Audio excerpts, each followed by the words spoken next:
Hey, how's it going everyone? I hope that you're all having an amazing day. This video we are going to be going over a few different ways that people are using right now in order to avoid skill-based matchmaking inside of Warzone. We are also going to test out one of these methods to see if it works or not. We are also going to be talking a little bit about my number one problem with skill-based matchmaking, which isn't even technically skill-based matchmaking. If you enjoy this video or if it helps you out at all, then help me out by hitting that like button. But let's go ahead and cut this plug and get right into it. The first thing that we are going to do is go over the various methods that people are using in order to avoid skill-based matchmaking. The first method that I am aware of is something that I am sure that everyone is aware of, which is reverse boosting. Essentially what you do is you throw several games in a row in order for the skill-based matchmaking to drop your next lobby's skill level. This method though, in my opinion, is long and tedious,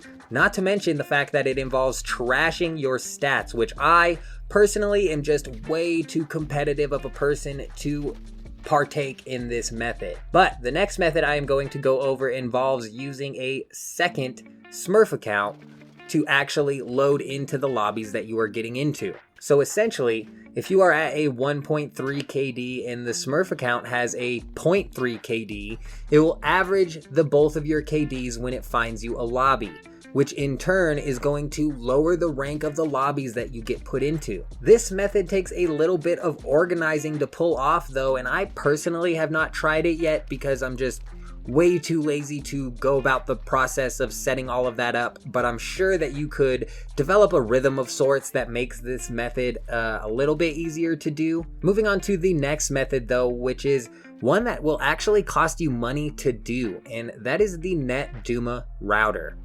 I don't know everything about this router, but this router apparently has the ability to force your matchmaking to stay in a specific region. So right now in Warzone, if you aren't using a NETDUMA router, it does not prioritize your region or your ping when you are matchmaking. Rather, Warzone will hardcore focus on the SBMM side of things, which is often why you end up in lobbies that are 90 ping rather than the 45 ping lobbies that you should be in. I don't know that much about the NETDUMA router, but from what I understand, you can use it to force the matchmaking into a specific region. So for example, I could play Warzone with only people that are within 100 miles of that router.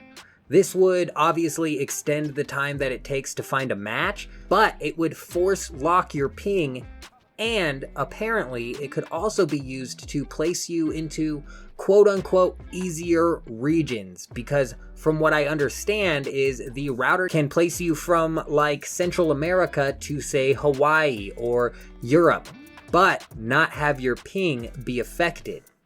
I'm not exactly sure how all of this works because I'm not willing to drop any money just to avoid skill-based matchmaking, but let me know down in the comments if you use this router and if I missed any of the information or have misinterpreted any of the information. But let's go ahead and move on to a new method, at least new to me, that I have recently heard about, which I actually jumped into the game to test out. And this is the theory that if you were to solo queue into a, let's say, duos match, that the skill-based matchmaking would then match you against other teams whose total KDs are around what your kill-death ratio is. This technically should split your KD in half in a solo queued duo lobby. So if your KD is a 1.3, then the theory goes that you would be going up against teams that total up to around a 1.3 KD. This is actually an easy method to test out, so I decided to do exactly that, and we are going to take a look at all of the results that I was able to pull from that. So in order to test this out, I played 2 trio games with Phil on, followed by 1 game of each of the modes with no Phil on. So in the first trio game with Phil on, we got put into a Diamond 1 ranked lobby that had an average KD of 1.33. The team that I was filled with was rank 49 on the KD chart, and this is where my most major complaint about skill-based matchmaking comes into play. And it isn't necessarily skill-based matchmaking that is the problem, but skill-based team making seems to be completely skewed. The lowest KD on my team was at a 0.4, which is just insane, and I'm not sure if it is skill-based matchmaking that is the problem here, but I just do not understand why somebody with a 0.4 KD is getting sucked into these diamond ranked lobbies. I'm only at a 1.17 KD, and I don't know why I'm getting sucked into these lobbies. So let's go ahead and just slap this random team together, and it's a complete recipe for disaster. And this happens more often than not. So let's go ahead and take a look at the second game that I played with Phil on. This was ranked at Diamond 2 with an average of 1.33 KD, and again, someone got tossed into this game who has a 0.45 KD.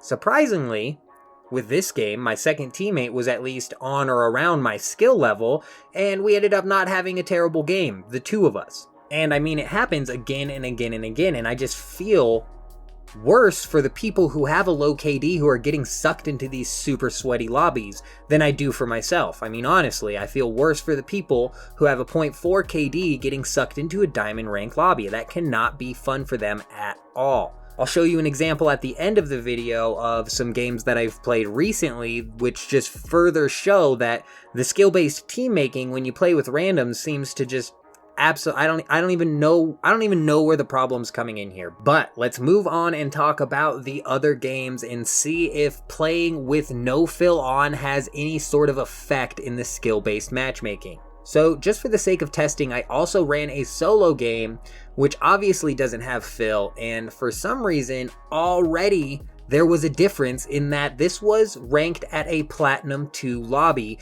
with an average KD of 1.05. So already this is telling me that filling with randoms is just not the way to go. But let's take a look and see what happens when I play duos, trios, and quads with no Phil on. Absolutely nothing. The duo game was a Diamond 4 lobby with an average of 1.22 KD.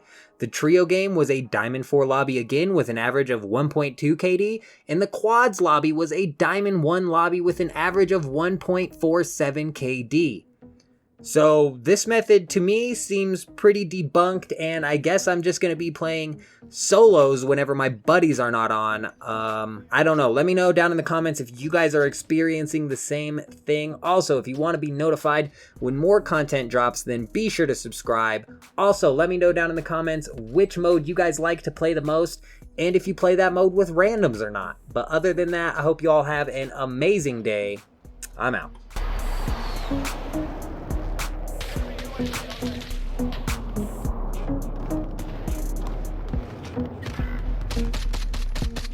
Dropping into the area. Watch.